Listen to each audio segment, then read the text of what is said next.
Everyone, मेरा नाम है असिस्टेंट प्रोफेसर नरेश कोहली और आप देख रहे हैं मेरा YouTube channel thermal engineering lecture series.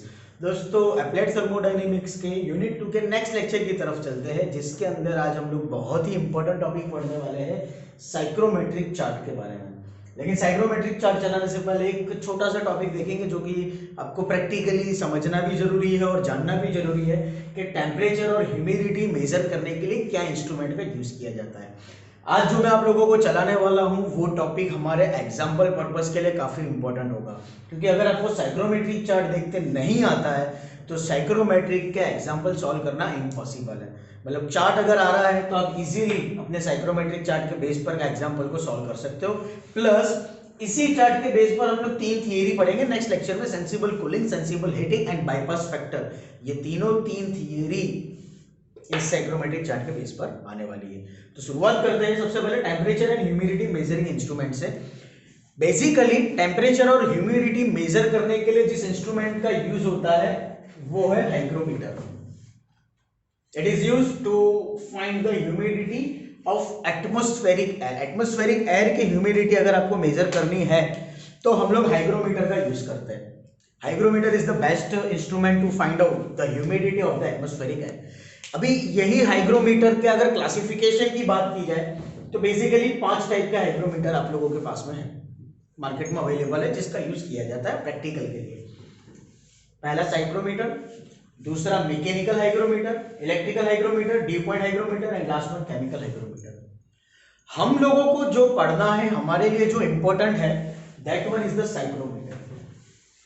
और साइक्रोमीटर के अंदर भी 2 साइक्रोमीटर के क्लासिफिकेशन आते हैं। एक होता है स्लिंग साइक्रोमीटर और दूसरा होता है एस्पिरेटिंग साइक्रोमीटर।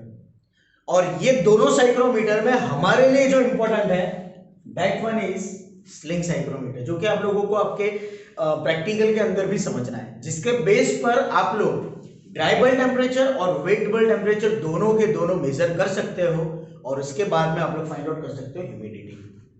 तो स्लिंग साइक्रोमीटर क्या है, मैं आप लोगों को उसका कंस्ट्रक्शन और फिर वर्किंग समझाता हूं। एज यू कैन सी, देखो बेसिकली क्या होता है, एक वुडन फ्रेम की बॉडी होती है जिसके ऊपर आप लोगों को हैंडल लगाना है, और ये वुडन फ्रेम की बॉडी के अंदर हम लोगों को 2 थर्मोमीटर सेटल करने हैं लाइक दिस। एक थर्मोमीटर जो होगा उसका सेंसिंग बल्ब, ये जो सेंसिंग बल्ब है इसको हम लोगों को एज इट इज कंडीशन में रहने देना है। मतलब कि ये ऑर्डिनरी थर्मोमीटर जिसका सेंसिंग बल्ब ऑर्डिनरी मैनर में है, it will give you the temperature of dry bulb temperature, या ड्राई बल्ब थर्मोमीटर आप इसको बोल सकते हो, क्योंकि आप लोगों को डीबीटी ड्राई बल्ब टेम्परेचर की वैल्यू देने वाला है। सामने दूसरा जो थर्मोमीटर आपके पास में होगा उसका sensible bulb that should be immersed in a wetted wick. उसको हम लोग क्या करेंगे, गीले कपड़े के साथ में, गीले रूम के साथ में भिगो के रखेंगे। तो सीधी सी बात है, सेंसिंग बल्ब अगर आपका वेटेड विक के साथ में या वेटेड कॉटन के साथ में बांधा गया है तो definitely what ever the temperature you will measure that will wet bulb temperature. तो ये जो थर्मोमीटर हो जाएगा इसको हम लोग बोलेंगे वेट बल्ब थर्मोमीटर। ठीक है, ये वाला हो जाएगा आपका वेट बल्ब थर्मोमीटर, ये हो जाएगा आपका ड्राई बल्ब थर्मोमीटर। अब करना क्या है आप लोगों को, इसके अंदर अगर थर्मोमीटर, इस साइक्रोमीटर से अगर मेजर करना है आप लोगों को वैल्यू, थर्मोमीटर के अंदर से वैल्यू मेजर करनी, तो क्या करना है कि इस बॉडी को हैंडल से पकड़ो और ऐसे गोल गोल घुमाओ। जैसे आप थर्मोमीटर को गोल घुमाओगे तो होगा क्या कि सराउंडिंग की जो एयर होगी, अब सीधी सी बात है, जब आप लोगों की वुडन फ्रेम की बॉडी सराउंडिंग में घूम रही है तो वुडन फ्रेम के आजू बाजू में सराउंडिंग में जो भी एयर होगी वो एयर आपके इस थर्मोमीटर के सेंसिंग बल्ब में से पास होगी, and whatever the air is passing through this thermometer it contains some velocity। इसकी थोड़ी कुछ ना कुछ तो वेलोसिटी होगी। क्लियर? अब जो ड्राई बल्ब टेम्परेचर है वो तो आप लोगों को ऑर्डिनरी थर्मोमीटर है, मतलब कि नॉर्मल लेवल पर आप लोगों को मिल जाने वाला है। यहाँ पर वेट पार्टिकल भले ही थर्मोमीटर के बल्ब को छू रहा है लेकिन कोई फर्क नहीं पड़ेगा। फर्क कहां पर आएगा, जब आप लोगों की एटमॉस्फेरिक एयर, मतलब कि जब आप लोग आपके स्लिंग साइक्रोमीटर को घुमा रहे हो और जो एयर वेलोसिटी के साथ में यहां पर पास आउट होगी, तो यहां पर जो पानी होगा वेटेड पोर्शन है, मतलब डेफिनेटली मैक्सिमम अमाउंट में वेट पोर्शन वहां पर है, पानी है।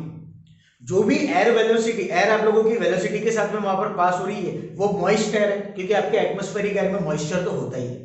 तो क्या होगा कि ये जो मॉइस्ट एयर है जब हायर वेलोसिटी के साथ में यहां से पास आउट होती है, कि जिसकी थोड़ी बहुत एनर्जी है, वो एनर्जी यहां पर ट्रांसफर होती है और इवापोरेशन स्टार्ट होता है। और इवापोरेशन की वजह से क्या होगा कि जो एयर होगी वो सेंसिबल हीट के जितनी एनर्जी को एब्जॉर्ब करेगा, और एनर्जी एब्जॉर्ब करने की वजह से वेट बल्ब थर्मोमीटर के अंदर आप लोगों को वेट पोर्शन का टेम्परेचर मेजर होगा। क्लियर, समझ में आ रहा है? तो क्या करना है आप लोगों को, हैंडल से आपके वुडन फ्रेम वाली बॉडी को घुमाना है, जिसके अंदर हम लोगों ने 2 थर्मोमीटर रखे हैं, जिसमें से एक थर्मोमीटर का सेंसिंग बल्ब जो होगा वो वेटेड कॉटन के साथ में भिगो के रखा होगा। और जैसे ही आप लोगों की एयर उसमें पास आउट होगी, जिसकी वेलोसिटी थोड़ी बहुत है, जिसके अंदर थोड़ी बहुत एनर्जी है, वो एनर्जी आपके वेटेड पोर्शन के साथ में इवापोरेट हो जाएगी। It will absorb the sensible amount of heat, sensible heat के जितने अमाउंट को एनर्जी को वो एब्जॉर्ब करेगा, and the temperature of this portion will be drop out and that will be measured in this thermometer. तो आप लोगों को WBT वेट बल्ब टेम्परेचर मिल सकता है। तो ये स्लिंग साइक्रोमीटर हो गया। स्लिंग साइक्रोमीटर के हेल्प से आप लोग ड्राई बल्ब टेम्परेचर और वेट बल्ब टेम्परेचर दोनों के दोनों मेजर कर सकते हो। सामने जो एस्पिरेटिंग साइक्रोमीटर होता है, जो कि मैंने दूसरा बोला, वहां पर सिर्फ एक ही चेंज है कि हैंडल की जगह हम लोग यहाँ पर एक मोटराइज्ड फैन रख देंगे, सिर्फ इतना सा फर्क। यहाँ पर क्या करना है आप लोगों को, एक मोटराइज्ड फैन रख देना है, और फैन की वजह से क्या होगा कि जो एयर होगी वो आपकी कंटिन्यूसली यहाँ पे मूव आउट करेगी फैन के फोर्स की वजह से, सिर्फ इतना सा फर्क। ये टॉपिक आप लोगों को 3 मार्क्स में पूछा जा सकता है बाय चांस, लेकिन हाँ करना जरूर है, क्योंकि प्रैक्टिकली काफी इंपॉर्टेंट पॉइंट है। Now next point is very important, psychrometric chart. अगर साइक्रोमेट्रिक चार्ट अगर नहीं आया है ना, तो ये समझ लो कि इस चैप्टर में आपको कुछ नहीं आता है, और इस चैप्टर के अंदर आप लोग कुछ नहीं कर पाओगे। बहुत ही सिंपल ग्राफिकल रिप्रेजेंटेशन है। साइक्रोमेट्रिक चार्ट बेसिकली क्या है? Psychrometric chart is the graphical representation of moist air's thermodynamic properties। Moisture content वाली एयर, मतलब कि जिसको बोला जा सकता है एटमॉस्फेरिक एयर। एटमॉस्फेरिक एयर की, मॉइस्चर कंटेंट वाली एयर की थर्मोडायनेमिक प्रॉपर्टीज का ग्राफिकल रिप्रेजेंटेशन। एक ग्राफ के अंदर आप किस तरह से नंबर ऑफ प्रॉपर्टीज को रिप्रेजेंट कर सकते हो, जिसका आप लोग यूटिलाइजेशन प्रैक्टिकली करने वाले हो, ऐसा चार्ट मतलब कि साइक्रोमेट्रिक चार्ट। साइक्रोमेट्रिक चार्ट के अंदर हम लोग बेसिकली 10 प्रॉपर्टी पढ़ सकते हैं। 10 प्रॉपर्टी आप लोग इजीली डिफाइन कर सकते हो। बहुत ही सिंपल है, बहुत सिंपल है। आप लोगों को सिर्फ और सिर्फ इसकी कौन सी लाइन का क्या मीनिंग है वो याद रखना है। क्यों? क्योंकि जब आप लोग एग्जाम के अंदर एग्जाम्पल सॉल्व करोगे ना, तो आप लोगों को साइक्रोमेट्रिक चार्ट तो मिलेगा, लेकिन साइक्रोमेट्रिक चार्ट के अंदर कौन सी प्रॉपर्टी क्या है वो नहीं लिखा होगा। वो आप लोगों को अपने याद से समझ के करना है कि ये वाली लाइन हॉरिजॉन्टल लाइन जा रही है तो उसका क्या मतलब है, वर्टिकल लाइन है तो उसका क्या मतलब है, सैचुरेशन कर्व के पैरेलल लाइन है तो उसका क्या मतलब है, एक्सेट्रा। तब आप लोगों को प्रॉपर्टी याद रखना काफी जरूरी है। प्रॉपर्टी अगर याद नहीं रहेगी तो आप इसका एग्जाम्पल सॉल्व नहीं कर पाओगे। और प्रॉपर्टी याद अगर रखनी है तो उसका भी सिंपल बेस्ट एग्जांपल मैं बोलूं तो प्रॉपर्टी का यूनिट याद रखो, वैल्यू अपने आप पता चल जाएगी। यूनिट याद है तो डेफिनेटली आप लोगों को प्रॉपर्टी याद आ जाएगी कि कौन सी प्रॉपर्टी क्या होती है। क्लियर? तो शुरुआत करते हैं सबसे पहले डीबीटी।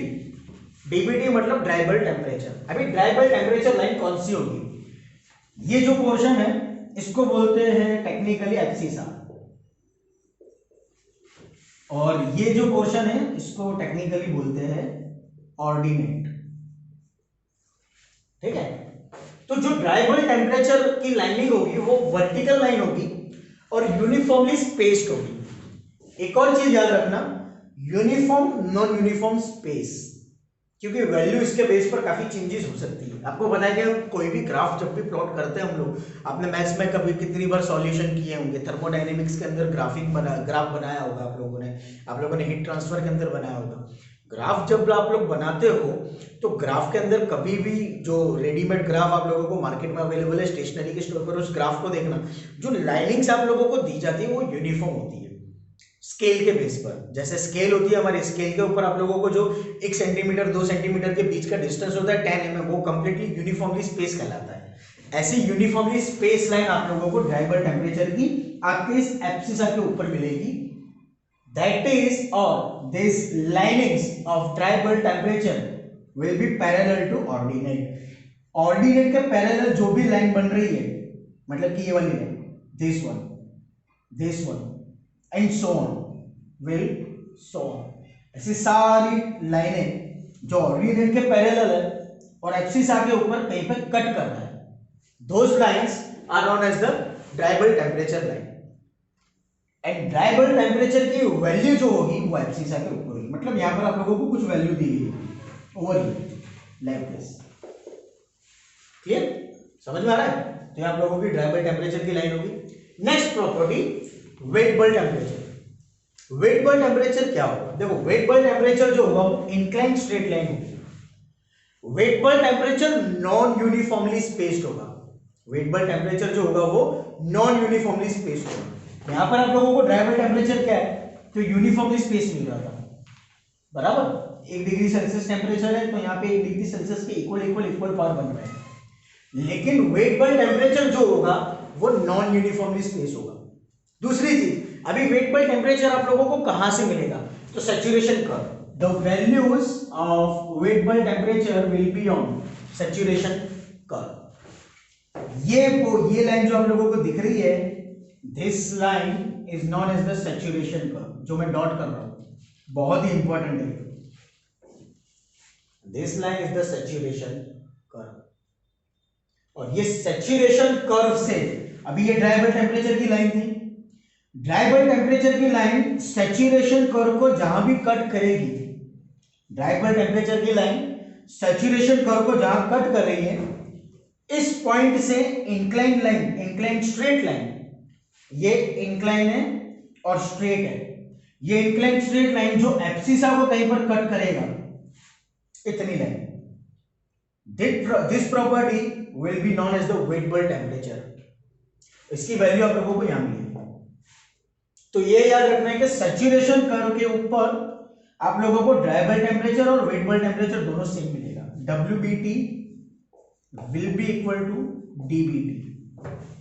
सैचुरेशन कर्व के ऊपर ऐसा पॉइंट कि जहां से इंक्लाइन आप लोगों को WBT मिलने वाला है, और ये नॉन यूनिफॉर्म होगा, ठीक है। यहां पर जो आप लोगों को मेजरमेंट मिलेगा वो नॉन यूनिफॉर्म होगा, DBT की तरह लेके सेम मिल रहा है। क्लियर। Next, saturation curve. तो जैसा कि मैंने बताया, this curve is known as the saturation curve, where you will get 100% relative humidity. Relative humidity क्या है, तो ये मैं आपको रिलेटिव ह्यूमिडिटी पहले बता दूं, क्योंकि सैचुरेशन कर्व हम लोग देख रहे हैं। सैचुरेशन कर्व से जिस शेप में आप लोगों का सैचुरेशन कर्व जा रहा है, मतलब कि लाइक दिस, इसी कर्व के parallel this one line, this one, ठीक है, इसी कर्व के पैरेलल जो भी लाइंस या जो कर्व हम लोग बनाने वाले हैं, दिस वे,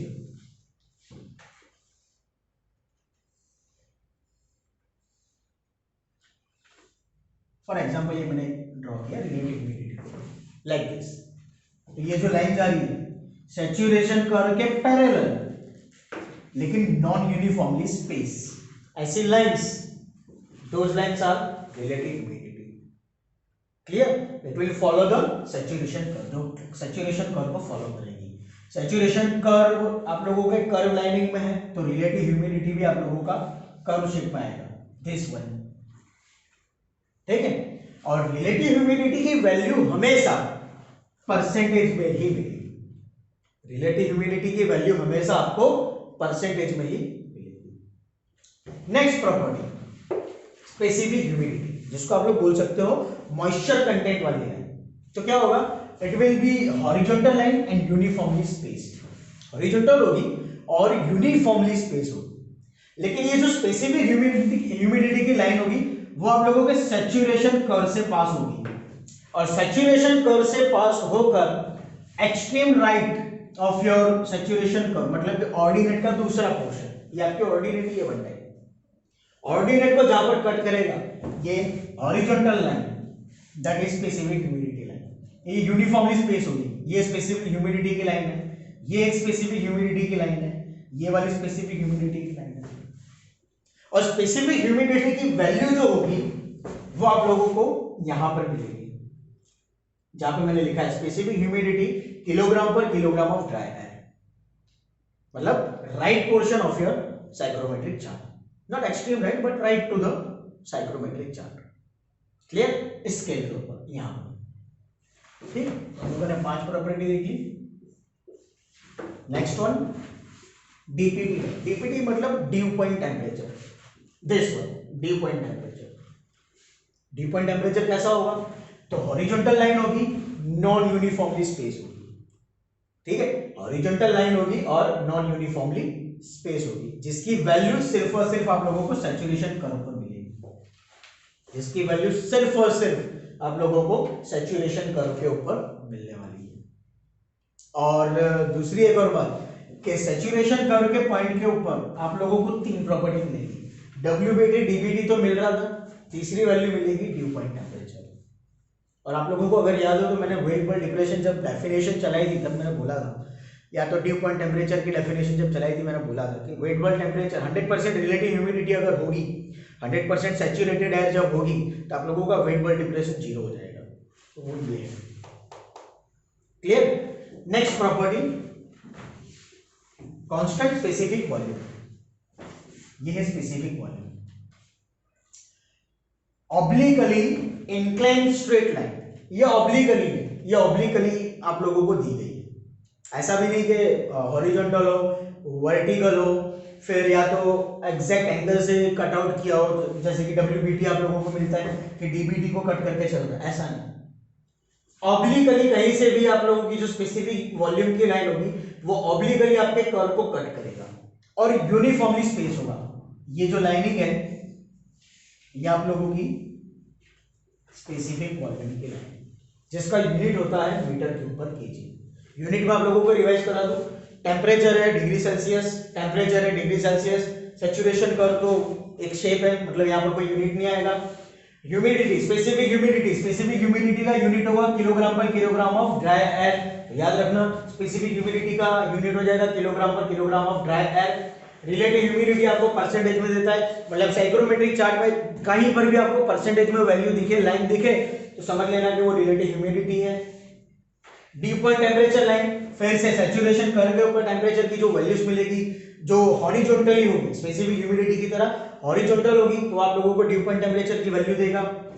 फिर कांस्टेंट स्पेसिफिक वॉल्यूम, तो ऑब्लिकली यूनिफॉर्म स्पेस हो जिसका यूनिट, वैल्यू के बाद में यूनिट लिखा होगा डेफिनेटली, जिसका यूनिट मीटर क्यूब पर केजी हो, दोस लाइंस और those property will known as the specific volume. Next constant enthalpy.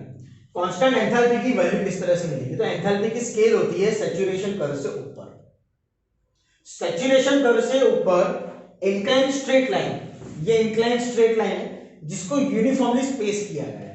ऐसी प्रॉपर्टी मतलब कि आपकी एंथैल्पी की प्रॉपर्टी जिसका यूनिट होगा किलोजूल पर किलोग्राम। अभी एंथैल्पी मेजर कैसे करना है? तो वेट बल टेम्परेचर की जो लाइन हो, ये आपकी डब्ल्यूबीटी है, वेट बल टेम्परेचर की जो लाइन है इस लाइन को एक्सटेंड करो, स्केल रख के यहाँ पे इस तरह से एक्सटेंड कर दो, तो ये पॉइंट आपकी एंथैल्पी के स्केल पर जहां भी कट करेगा that value is the enthalpy. याद रखना सिर्फ डब्ल्यूबीटी को ही एक्सटेंड करना है, इसी के बेस पर आप लोगों को एंथैल्पी की वैल्यू मिलेगी। एंथैल्पी की स्केल सैचुरेशन कर्व से ऊपर होती है। Clear? Next vapour pressure line, to the extreme right of your psychrometric chart और to the extreme left of your psychrometric chart, या तो वो राइट में होगा या तो वो लेफ्ट में होगा। हम लोगों ने राइट लिया तो मैं राइट बोल रहा हूं। To the extreme right of your psychrometric chart uniformly horizontal space line, देखो ये लाइनिंग जो है वो हॉरिजॉन्टल है और ये लाइन यूनिफॉर्म होती है।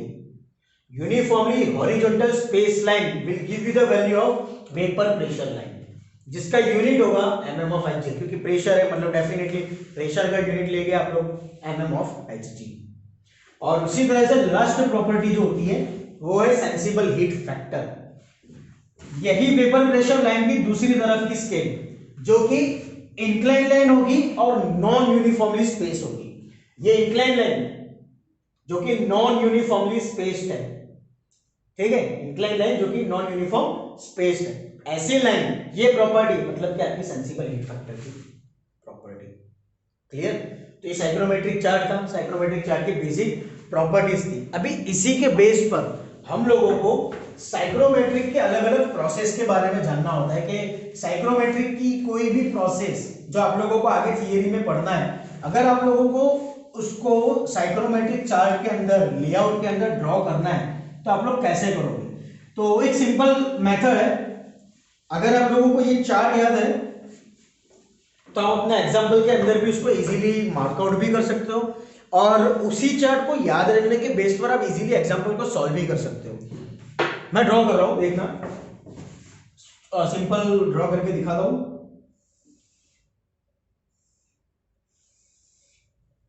Let's say this is our psychrometric chart, that is the centre point,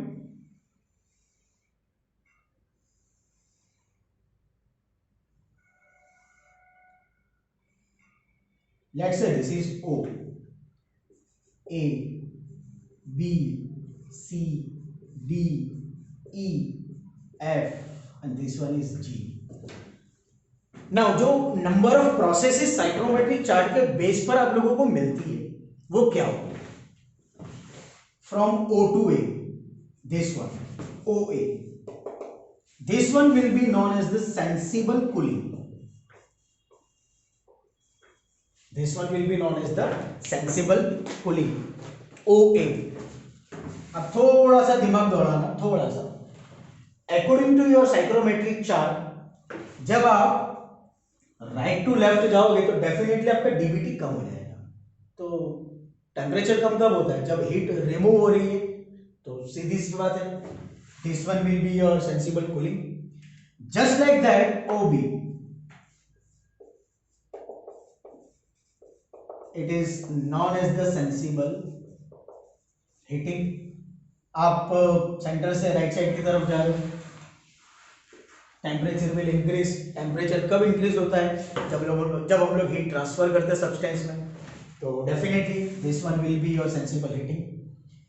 now oh, मैंने नाम गलत लिख दिया, OC, OD, OE, OF, OC. This one will be your humidification. जैसे आप ग्राफ के ऊपर की तरफ जा रहे हो, आपकी रिलेटिव ह्यूमिडिटी परसेंटेज में बढ़ते जाएगी, मतलब के humidification. And OD will be your dehumidification.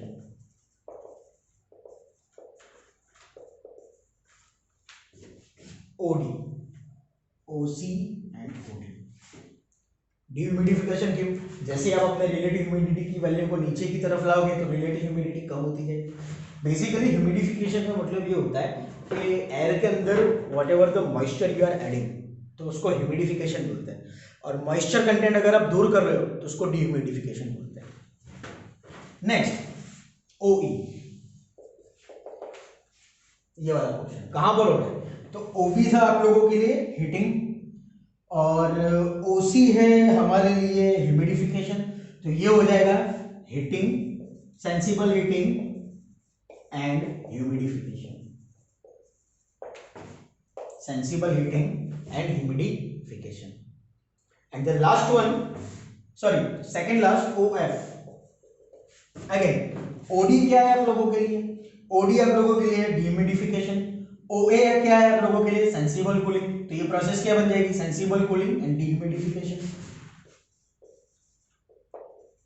Cooling and dehumidification. बचा क्या लास्ट? OG हो जाएगा हमारे लिए केमिकल डिह्यूमिडिफिकेशन, केमिकल डिह्यूमिडिफिकेशन। तो नंबर ऑफ प्रोसेसेस की जो साइक्रोमेट्रिक चार्ट के बेस पर आप लोगों को मिलती है। मैं आप लोगों को साइक्रोमेट्रिक चार्ट दिखा रहा हूँ, एज यू कैन सी, आप लोगों को दिखेगा ये क्लियर, ये है आप लोगों का साइक्रोमेट्रिक चार्ट, ठीक है। और ये चार्ट आप लोगों को अच्छी तरह से याद रखना है। और जो प्रोसेसेस मैंने आप लोगों को बताई ये है आप लोगों की प्रोसेसेस।